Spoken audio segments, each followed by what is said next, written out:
27 फरवरी 2000। जम्मू कश्मीर के राजौरी सेक्टर में कड़ाके की ठंड हड्डियों को गला रही थी। अचानक सरहद पार से गोलियों और मोर्टार की गूंज उठने लगी।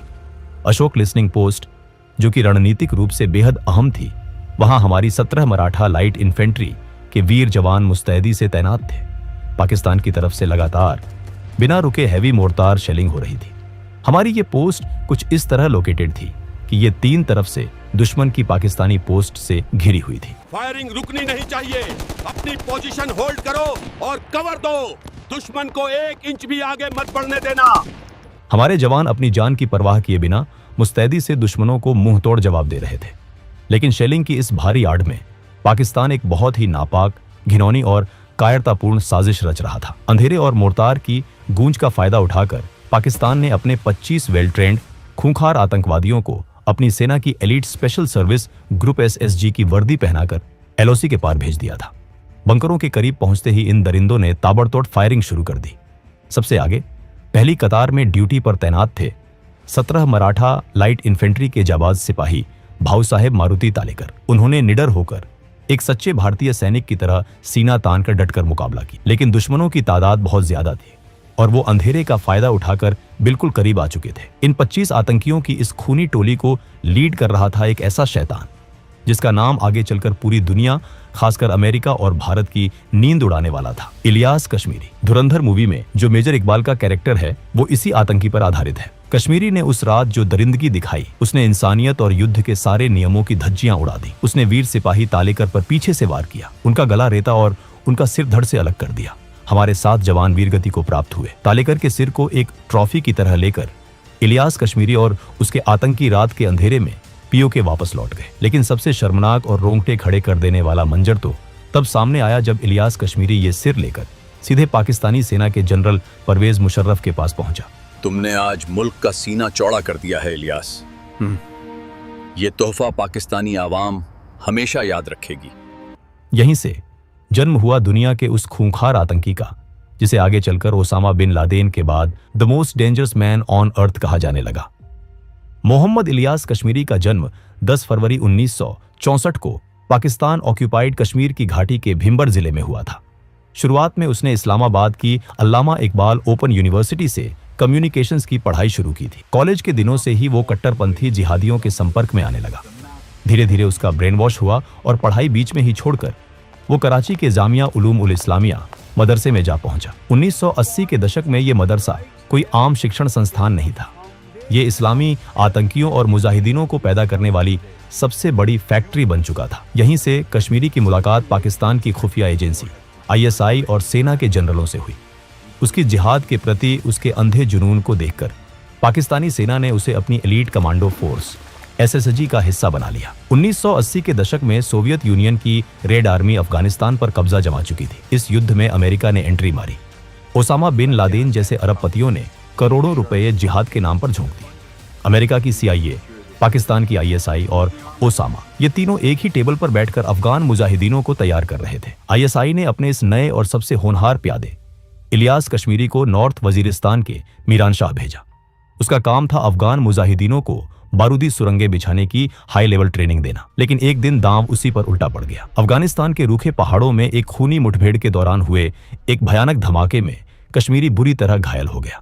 उस धमाके में उसकी एक आंख पूरी तरह उड़ गई और उसके दाएं हाथ की इंडेक्स फिंगर कटकर अलग हो गई। खून से लथपथ कश्मीरी मौत के मुंह से वापस तो आ गया, लेकिन उसने अपनी आंख खो दी। अफगान युद्ध के खत्म होने के बाद जब सोवियत सेना वापस लौट गई तो पाकिस्तान ने कश्मीरी को खाली नहीं बैठने दिया। उसने उसे अपना सबसे बड़ा मोहरा बना लिया। 1991 में उसे हरकत उल जिहाद अल इस्लामी का जम्मू कश्मीर रीजन का चीफ कमांडर बना दिया गया। उसने ब्रिगेड 313 नाम की एक खौफनाक और अल्ट्रा सीक्रेट यूनिट बनाई। ये यूनिट इतनी रूथलेस और खतरनाक थी कि आतंकियों के बीच इसमें शामिल होने के लिए बाकायदा फिजिकल और मेंटल टेस्ट होते थे। कश्मीरी ने POK के कोटली इलाके में अपना बेस बनाया और वहां से कश्मीर घाटी में मौत का खेल खेलना शुरू किया। कश्मीर घाटी में आतंकवाद अपने चरम पर था। सीमा पार से लगातार हथियारों और आतंकियों की खेप भेजी जा रही थी। इसी बीच मौलाना मसूद अजहर जैश के आतंकियों और हरकत उल मुजाहिदीन को एकजुट करने के लिए पुर्तगाली पासपोर्ट पर भारत की धरती पर कदम रख चुका था। लेकिन भारतीय सुरक्षा बलों ने इस खूंखार आतंकी को कश्मीर के अनंतनाग से दबोच लिया। मसूद अजहर की गिरफ्तारी से पाकिस्तान के रावलपिंडी मुख्यालय और आईएसआई की रातों की नींद उड़ गई। उनका सबसे बड़ा मोहरा भारत की गिरफ्त में था। अपने आका और साथी को छुड़ाने के लिए इलियास कश्मीरी ने एक खौफनाक अंतर्राष्ट्रीय साजिश रची, जिसे नाम दिया गया ऑपरेशन अल हदीद। उसने एक और खूंखार पढ़े लिखे आतंकी उमर सईद शेख के साथ मिलकर दिल्ली से 4 वेस्टर्न टूरिस्ट्स को किडनैप कर लिया। इनमें अमेरिकी और ब्रिटिश नागरिक शामिल थे।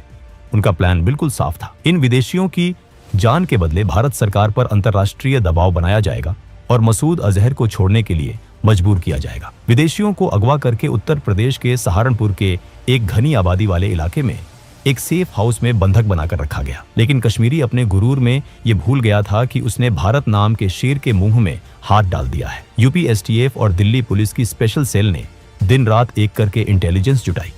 उन्होंने जाल बिछाया और सहारनपुर के उस सेफ हाउस पर जोरदार रेड मार दी। दोनों तरफ से भारी फायरिंग हुई। इस एनकाउंटर में उमर सईद शेख को गोलियां लगी। वो लहूलुहान होकर गिर पड़ा और गिरफ्तार हो गया। सभी फॉरेन टूरिस्ट्स को सुरक्षित बिना किसी खरोंच के बचा लिया गया। लेकिन इलियास कश्मीरी बेहद शातिर था। वो उस दिन वहां मौजूद था, लेकिन पुलिस की घेराबंदी को चकमा देकर वो वहां से दुम दबाकर किसी तरह भाग निकलने में कामयाब रहा। भागने के बाद वो शांत नहीं बैठा। साल 1995 में वो अपने एक और खूंखार साथी नसरुल्लाह मंसूर लंगड़ियाल के साथ दोबारा सीमा पार करके कश्मीर के पुंछ इलाके में दाखिल हुआ। वो कोई नई साजिश रचने की फिराक में था। लेकिन इस बार पुंछ में एक चेकपोस्ट पर रूटीन चेकिंग के दौरान सेना को इन दोनों पर शक हुआ। जब पूछताछ की गई और पहचान हुई तो सेना के भी होश उड़ गए। वो और कोई नहीं, ग्लोबल टेररिस्ट इलियास कश्मीरी और लंगड़ियाल थे। भारतीय सेना ने दोनों को दबोच लिया। कश्मीरी को भारत की हाई सिक्योरिटी जेल में डाल दिया गया। करीब 2 साल तक वो जेल की सलाखों के पीछे भारतीय कानून के शिकंजे में रहा। लेकिन भारत के लिए ये एक दुर्भाग्यपूर्ण पल था जब जेल सिस्टम के अंदर बैठे कुछ भ्रष्ट अधिकारियों की मदद से कश्मीरी एक दिन चकमा देकर जेल से फरार हो गया। लंगड़ियाल आज भी कश्मीर की जेल में अपने गुनाहों की सजा काट रहा है। लेकिन कश्मीरी वापस पाकिस्तान पहुंच गया। जब वो पाकिस्तान पहुंचा तो आईएसआई और आतंकी आकाओं ने उसका स्वागत ऐसे किया जैसे कोई बादशाह युद्ध जीतकर लौटा हो। उसे आतंकियों की दुनिया में एक लेजेंड का दर्जा दे दिया गया। 11 सितंबर 2001 को अलकायदा ने अमेरिका के वर्ल्ड ट्रेड सेंटर पर 2 विमान टकरा दिए। अमेरिका पर हुए इस हमले ने पूरी दुनिया की जियोपॉलिटिक्स को हमेशा के लिए बदल कर रख दिया। अमेरिका आगवा बुला था। अमेरिकी राष्ट्रपति जॉर्ज बुश ने पाकिस्तान के डिक्टेटर परवेज मुशर्रफ को सीधी धमकी दी, या तो तुम हमारे साथ हो या आतंकवादियों के साथ। अमेरिका के भारी दबाव और अपनी सत्ता बचाने की खातिर मुशर्रफ को मजबूरन वॉर ऑन टेरर में अमेरिका का साथ देने का ऐलान करना पड़ा। पाकिस्तान अब अमेरिका को अपने एयरबेस दे रहा था और आतंकियों की धरपकड़ का नाटक कर रहा था। जो सांप पाकिस्तान ने भारत और अफगानिस्तान को डसने के लिए पाले थे, अब वो उसी के गले की फांस बन गए थे। इलियास कश्मीरी, जो हमेशा से अमेरिका और वेस्ट का कट्टर दुश्मन था, मुशर्रफ के इस फैसले से आग बबूला हो गया। उसे लगा कि पाकिस्तानी सेना ने जिहाद के साथ गद्दारी की है। जब 2002 में आईएसआई ने कश्मीरी पर दबाव डाला कि वो अपने इंडिपेंडेंट ऑपरेशंस और अपनी खौफनाक ब्रिगेड 313 को बंद कर दे और सीधे जैश ए मोहम्मद को ज्वाइन करे, कश्मीरी ने साफ इनकार कर दिया। वो किसी और के इशारों पर नाचने वाला मोहरा नहीं बनना चाहता था। दुश्मनी इतनी बढ़ गई कि दिसंबर 2003 में कश्मीरी ने खुद अपने ही आका जनरल परवेज मुशर्रफ को बम से उड़ाने की खौफनाक साजिश रच डाली। असैसिनेशन का यह प्रयास फेल हुआ और तिलमिलाई पाकिस्तानी सेना ने कश्मीरी को गिरफ्तार कर लिया। 4 साल तक उसे पाकिस्तान की जेल में टॉर्चर किया गया। 2007 में जब वो रिहा हुआ तो वो एक बदला हुआ इंसान था। वो अंडरग्राउंड हो गया। लेकिन फिर हुआ पाकिस्तान के इतिहास का सबसे बड़ा और खूनी टर्निंग पॉइंट, 2007 का लाल मस्जिद कांड। इस्लामाबाद में पाकिस्तान की नेशनल असेंबली से मात्र 2 किलोमीटर की दूरी पर स्थित लाल मस्जिद को 2 कट्टरपंथी भाइयों अब्दुल अजीज और अब्दुल राशिद गाजी ने आतंकियों और चरमपंथियों का अभेद्य गढ़ बना दिया था। इन दोनों भाइयों ने मस्जिद से जुड़े 2 बड़े मदरसों के हजारों ब्रेन वॉशड स्टूडेंट्स की एक फौज तैयार कर ली थी। 2007 आते आते इनका गुरूर इतना बढ़ गया कि इन्होंने पाकिस्तानी संविधान को दरकिनार कर मस्जिद के अंदर ही अपना शरिया कोर्ट खोल दिया। स्टूडेंट्स ने पूरे इस्लामाबाद में शरिया कानून लागू करने के लिए तांडव मचाना शुरू कर दिया। उन्होंने चाइनीज मसाज पार्लरों से महिलाओं और कर्मचारियों को अगवा कर लिया, वीडियो शॉप्स और सीडी की दुकानों को आग के हवाले कर दिया और सरेआम ऐलान कर दिया कि जो भी महिला बुर्का नहीं पहनेगी उसके चेहरे पर तेजाब फेंक दिया जाएगा।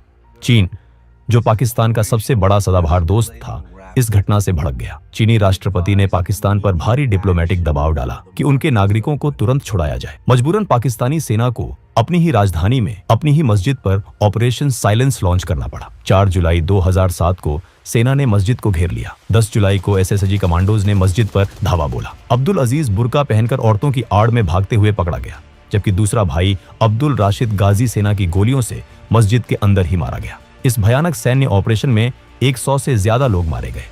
इस घटना ने इलियास कश्मीरी के अंदर सोए हुए शैतान को पूरी तरह जगा दिया।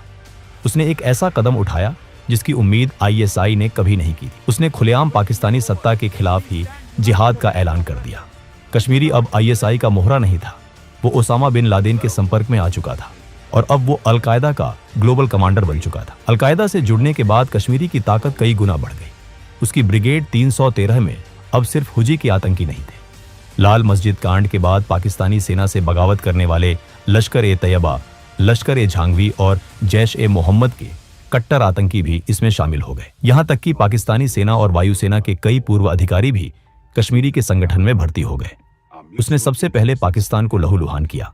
2008 में पाकिस्तान के पूर्व SSG chief general Amir Faisal Alvi की बीच सड़क पर सरेआम हत्या। 2009 में लाहौर में आईएसआई मुख्यालय पर खौफनाक फिदायीन हमला और रावलपिंडी में पाकिस्तानी सेना के सबसे सुरक्षित गढ़ GHQ पर हमला। ये सब कश्मीरी के ही इशारे पर हुए थे। वो पाकिस्तान की सेना को बता रहा था कि उन्होंने गलत आदमी से पंगा ले लिया है। लेकिन इन सब के बीच भारत के खिलाफ उसके नापाक मंसूबे और उसकी नफरत अभी भी उतनी ही जिंदा थी।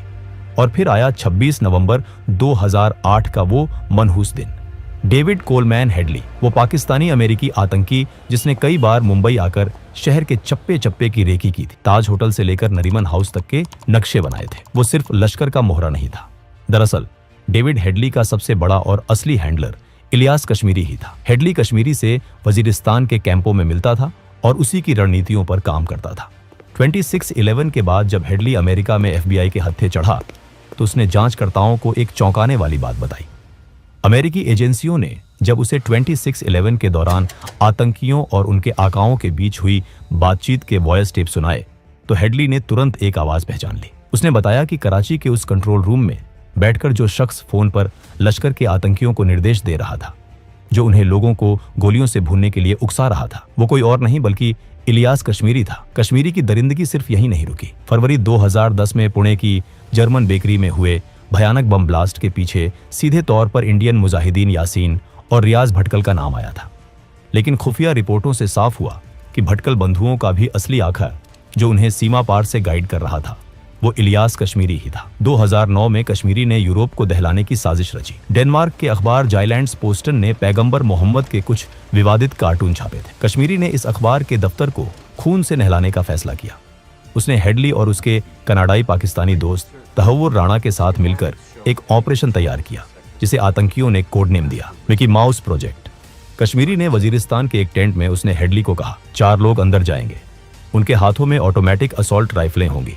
जैसे ही तुम बिल्डिंग में घुसो सबसे पहले एडिटर और उस कार्टूनिस्ट को ढूंढकर गोलियां मारना ताकि वो भाग न सके। उन्हें मारना मत, बस घायल करना। फिर उनके पास जाना, अपने चाकू निकालना और उनके सिर धड़ से अलग करना। उन खून से लथपथ कटे हुए सिरों को बिल्डिंग की खिड़कियों से बाहर सड़क पर फेंकना। और हाँ, इस पूरे तांडव का एक सेकंड कैमरे में रिकॉर्ड होना चाहिए। ये एक ऐसा मास्टरमाइंड था जो मौत को सिर्फ एक सजा नहीं बल्कि एक हॉरर शो की तरह पूरी दुनिया के सामने पेश करना चाहता था। वो चाहता था कि दुनिया खौफ से कांप उठे।